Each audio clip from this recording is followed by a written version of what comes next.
for joining me today for another episode on the Anchored in Messiah program right here on HRN Revive TV. Today's episode is titled Humility Leads to Greatness, and this is part 2. So before we get into part 2, let's do a little overview from part 1 by hitting just the highlights. And our subject has been about humility, and we discovered that the word humility comes from the Latin word humilitas, a noun related to the adjective humilis, which may be translated as humble, but also as grounded or from the earth, since it derives from humus, earth. So if humility means to be grounded, I can see this as not esteeming or valuing ourselves more than others, but staying lowly at heart, humble and meek. So staying grounded means that we shouldn't elevate ourselves above those around us, but trying to find that balance that we need and stand level-headed and not to think of ourselves any more valuable than others. And also the word human comes from the Latin word humus, which is a type of organic matter in the earth's layer. So again, as we said in the last episode, humility, humus, and humanity are all in the same word family. And it would make sense that the earth below symbolizes humility that man or humanity was supposed to guard and keep. And the heavens above are symbolic to the Creator, who is the elevated one that man is supposed to look upon. In Psalms chapter 121 and verses 1, the psalmist writes, I lift up my eyes to the hills. Where does my help come from? My help comes from the Lord, the maker of heaven and earth. Indeed, he who watches over Israel will neither slumber nor sleep. So, again, the lower Eden equals ground, dirt, humus, garden, and the upper Eden equals the elevated one who is above all and reigns above all. So, for the sake of time, we can't cover everything from part 1, but I would encourage you, or to those who are listening, to please watch it so that you can combine both teachings together to get a better understanding of all of this. In this session, we will look again at the word humility from a slightly different perspective than we did in part 1. And the last episode was mainly focused more on agricultural, dirt, garden, and things like that with a spiritual application. However, this session will be led a little differently. So let's begin in Matthew chapter 18, verses 2 through 5, and it reads, At that time the disciples came to Yeshua, saying, Who is the greatest in the kingdom of heaven? And calling to him a child, he put him in the midst of them and said, Truly I say to you, unless you turn and become like children, you will never enter the kingdom of heaven. Whoever humbles himself like this child is the greatest in the kingdom of heaven. Whoever receives one such child in my name receives me. In Matthew chapter 18, the main context of this passage would be in verse 3, where Yeshua says, Truly, I say to you, unless you turn and become like children, you will never enter the kingdom of heaven. And as you already know, Yeshua's response wasn't a message to approve grown adults to act like immature children, but to humble themselves by responding with humility and meekness. So why did Yeshua say to become like children? On a funny note, maybe it's because he wants us to play in the dirt. But that's just kind of just being a little bit humorous. Since we were made from dirt, he wants us to play in dirt. So that was just one little funny. And I know there are probably many levels of interpretations to this verse, but one thing that we can glean from Yeshua's response when he said this to his disciples is how children can be very inquisitive and are willing to advance their knowledge and their understanding of many different things. If you have children of your own, then you know already that they are very observant at an early age and have minds like sponges. They will even correct you if you do anything outside the pattern of correction that you taught them to do or not to do. And also, children in most cases can be very innocent and honest with their responses and their opinions. Children can absorb either good behavior or bad behavior, depending on what they're taught, and can be very teachable regardless of what they're taught, either good or bad.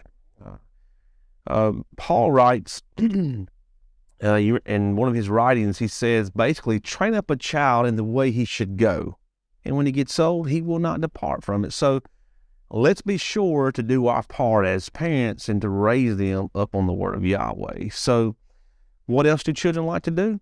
Ask questions. So children love to ask questions in more ways than one to those who they look up to in order to learn from them. In Psalms chapter 119, verses 33, the writer, he writes this: "Teach me, O Lord, the way of your statutes, and I will keep it to the end." In the physical eye, we know that children are naturally smaller in stature compared to grown adults. And basically, we're without status in the ancient world. This could mean, in some situations, children didn't often get looked up to, but rather looked down on, but not necessarily in a negative way. In Proverbs chapter 18 and verses 26, the author writes, "If you think you know it all, you're a fool for sure." Real survivors learn wisdom from others. We should never be in a position where we think we have arrived, but always walk with an attitude of humility and meekness. If we want to draw closer to the greatness or the greater one, then we have to lose our competitive mentality or our egotistical attitude, and most of all, pride. To become great doesn't always mean that we have to be great at what we do or to be the greatest at a specific task, which I'm not making light of. I mean, we need to do things good. We need to do things in the right order and manner when we do things. We want to be great at what we do. I'm not saying that we shouldn't, but I'm speaking here spiritually. But we should show forth great humility and humbleness is what I'm trying to say. And that's what makes even a greater statement, is just showing humility and meekness, kindness, and humbleness, which can be a very distinct quality and characteristic in any individual.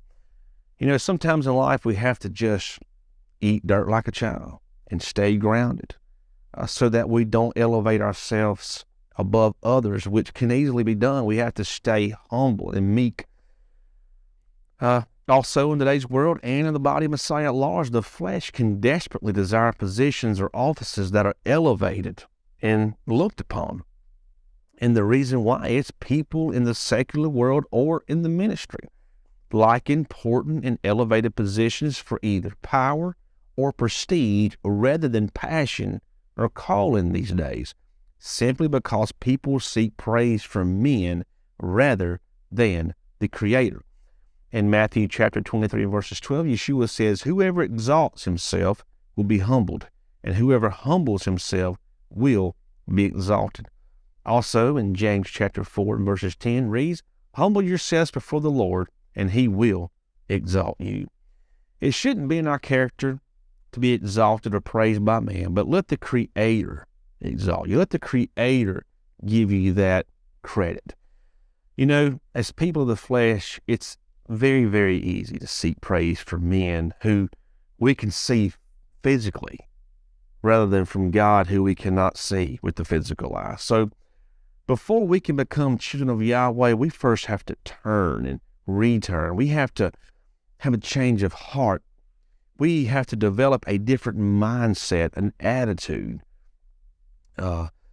One of the Faith Life Study Bible authors writes this about the humility of a child, and the publisher writes this: "A child illustrates humility and dependence for Jesus' audience or Yeshua's audience. A child represented someone completely reliant on others, perhaps even a burden.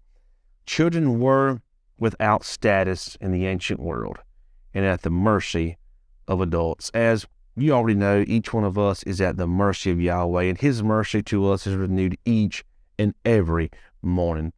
But the commentator went on to say that children are burdened, and burden to me is the lack of a better term and may have not been the best word to use here by the author, but Yeshua does want us to be his burden. But, looking at children, no, they're not a burden. They're a gift.